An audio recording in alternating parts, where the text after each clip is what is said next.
Mga kaibahan, yung kita makaron no sa Ardaya karang diversion road nga paadto ita bahin karat barangay Puok.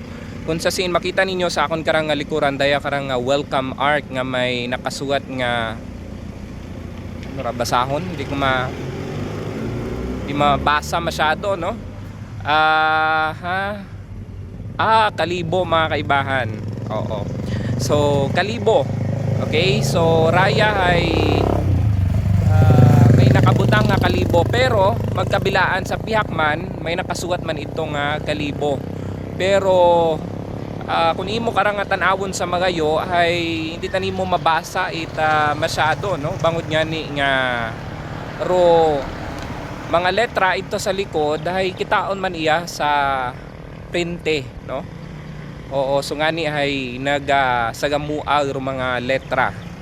So ro pangutana kara kung daya ba ang nga nasambitan nga proyekto hay tapos won o kung wa pa.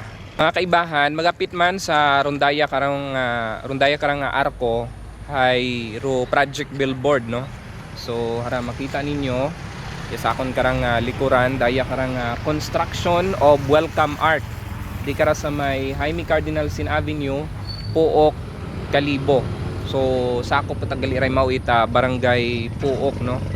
Agrodaya karang lugar ay paadto ra mao ita Puok Jettyport mga kaibahan. Di kara ro raya karang implementing agency hay doaton nga LGU Kalibo.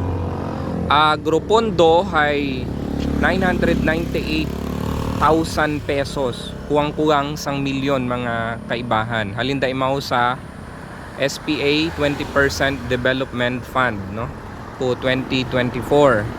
Agro target date of completion is January 9, 2026. So butang bagon tapos yung daimaw mga kaibahan.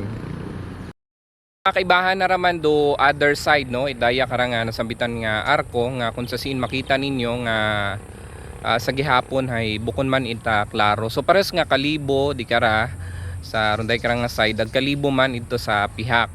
So ngani hay dapat may siguro may abang sa tunga agud nga magamon ro raya karang nga pangagan nga Kalibo no. So aton da nga usisaon kung ano ro mayad karang pagaymoon itaton nga LGU sa Kalibo. Raya man si kaibang Darwin Tapayan it barangay RU Super Radio Kalibo, dapat totoo.